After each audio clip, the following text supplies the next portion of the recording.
사랑하는 보강중앙교회 성도 여러분, 큰 은총을 힘입은 자답게 힘있게 일어서서 한 주간의 삶을 시작하시길 바랍니다. 특별히 이번 주간은 고난 주간입니다.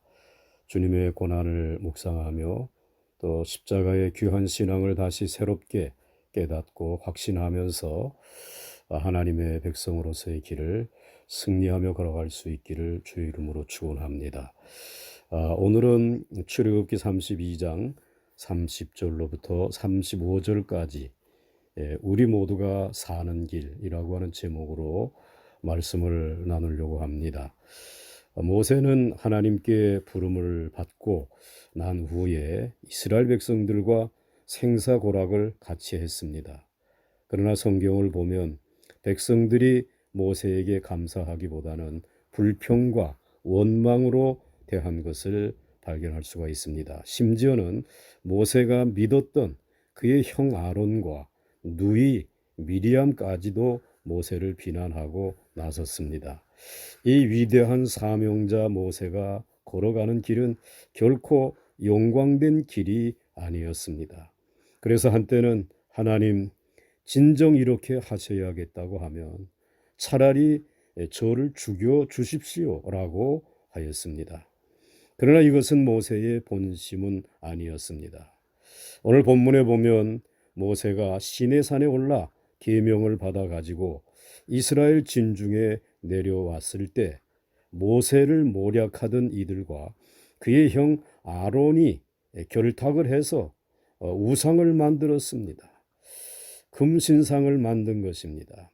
하나님께서 이 모습을 보시고 레위 족속들을 불러서 칼을 가지고 범죄한 이스라엘을 도륙하도록 하셨습니다. 본문 20절에 보면 각 사람이 그 형제를, 각 사람이 친구를, 각 사람이 이웃을 도륙하였다라고 기록하고 있습니다. 형제를 형제의 손으로 죽이는 역사, 친구를 친구의 손으로 벌하는 참상, 이웃을 이웃의 칼로 베어야 하는 잔혹함, 이런 형벌이 이 땅에 어디에 있겠습니까? 이런 형벌로 하루에 3,000명 가량이 죽었다라고 성경은 기록하고 있습니다. 이 모습을 묵묵히 바라보던 모세의 심경이 어떠했겠습니까? 자업자득이라고 냉소를 지었겠습니까? 너희들만 없어지면 이 역사가 더 나아지겠다라고 희망을 품었겠습니까? 아닙니다. 절대로 아닙니다. 아마도 모세는 이렇게 생각했을 것입니다. 형제가 없는 나라, 친구가 없는 사회, 이웃이 없는 젖과 꿀이 흐르는 땅, 이 모든 것이 무슨 소용이 있겠는가라고 생각을 했을 것입니다. 우리가 젖과 꿀이 흐르는 가나안 땅을 향해 가는 것도 결국에는 형제와 친구와 이웃이 손에 손을 마주 잡고 하나님을 영화롭게 하며 평화를 누리며 살기 위해 가는 것이 아니겠습니까?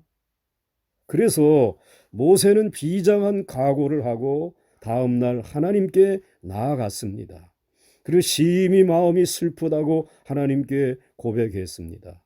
저들이 금신을 만든 것은, 금신상을 만든 것은 큰 죄를 범한 것이지만 합의하시면 이제 그들의 죄를 사하여 주시옵소서. 그렇지 않사오면 원컨대 주의 기록하신 생명의 책에서 내 이름을 지워버려 주옵소서. 이렇게 기도했습니다. 즉 하나님이 이스라엘 백성을 용서치 않으시면 모세 자신의 이름도 생명책에서 지워달라고 하는 것입니다. 더 나아가서 내가 죽고 내 백성이 살 수 있는 길이 있다면 그 길을 얼마든지 택하겠다라고 하는 그러한 고백이 담겨져 있습니다.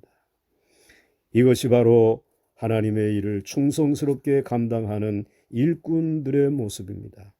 죽음으로 사는 십자가의 역설이 그리스도인의 삶의 모습입니다.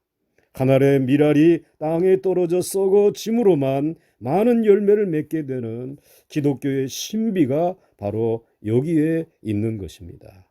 충성은 곧 희생입니다. 희생이 없는 충성은 거짓입니다.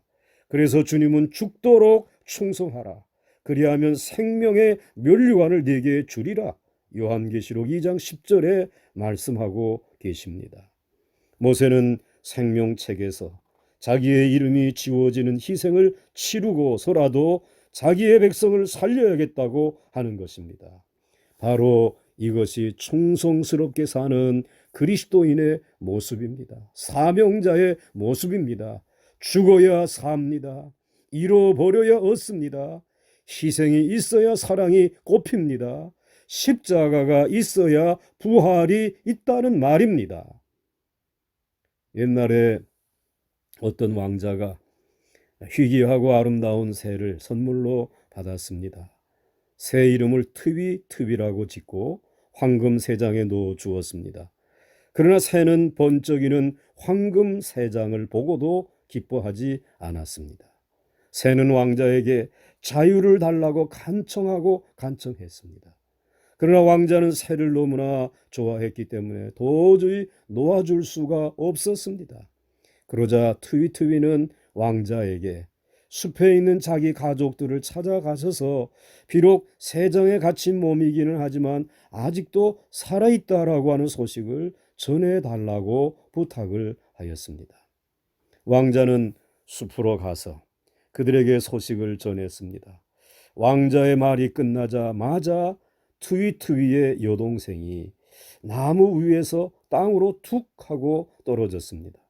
왕자는 자유를 사랑하는 트위가 세장에 갇혔다라고 하는 소식에 충격을 받은 여동생이 그만 죽고 만 것이다 라고 생각을 했습니다.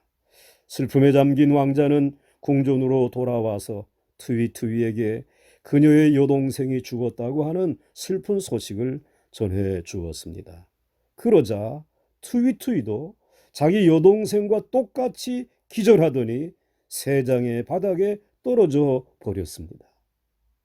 왕자는 가엾은 새를 세장에서 꺼내어서 창문 밖으로 내던졌습니다. 죽은 새를 무엇 때문에 세장에 가두어 두겠습니까? 눈 깜짝할 사이에 트위는 푸르르 날아서 나무 위에 앉더니 조잘조잘대기 시작했습니다. 무엇을 뜻하는 이야기입니까? 죽어야 살 길이 있다는 말이죠. 그래서 모세는 죽음을 각오하고 충성을 바쳤고 예수님은 이 영원히 사는 비밀을 가르치기 위해서 갈보리에서 채찍에 맞고 찔림을 당하며 십자가에서 죽으신 것입니다. 희생한 것입니다. 하늘의 미랄이 되어주신 것입니다. 그러므로 오늘도 우리의 형제와 친구와 이웃이 평안하기를 원한다면, 족과 꿀이 흐르는 가나안 땅에서 사는 삶이 회복되어지기를 원한다면, 그들과 함께 족과 꿀이 흐르는 가나안 땅에 들어가기를 간절히 원한다면 내가 먼저 죽어야 합니다. 내가 먼저 희생해야 합니다. 그러면 나도 살고 민족도 내 가족도 형제도 친구도 사는 축복의 길이 열려지는 줄 믿습니다. 이 믿음으로 이 고난주간을 십자가를 묵상하면서 비록 거꾸로 살지만 하나님이 우리를 구원하시는 놀라운 역사를 체험할 수 있는 축복의 한 주간이 되시기를 주의 이름으로 간절히 축원합니다. 오 주님, 고난주간을 시작하면서 십자가를 잠시 묵상합니다. 모세가 자신의 생명책에서 자신의 이름이 지워지는 것을 원하면서까지 하나님 앞에 나가 간구하던 그 마음이 오늘 우리들의 마음이기에 오늘 십자가에 가까이 다가가서 간절한 마음으로 주님 앞에 기도합니다. 내가 살기를 원합니다. 내 가족이 살기를 원합니다. 내 민족과 나라가 살기를 원합니다. 이것을 먼저 기도하기 전에 내가 죽어서 그들이 사는 길이 있다면 주님, 내가 이 길을 걸어가기를 원합니다. 이 마음을 회복하게 하여 주시옵시고 이 마음으로 기도할 때에 우리 주님이 귀 기울여 들으시고 이 민족을, 우리의 가족을, 우리의 형제와 이웃을 구원해 주시는 역사가 일어날 수 있기를 원합니다. 오늘도 이 귀한 십자가의 길을, 이 좁은 길을 걸어가는 우리 사랑하는 보강중앙교회 성도들의 모든 발걸음을 지금부터 영원까지 지켜 주시옵소서. 예수님의 이름으로 간절히 기도드렸사옵나이다. 아멘.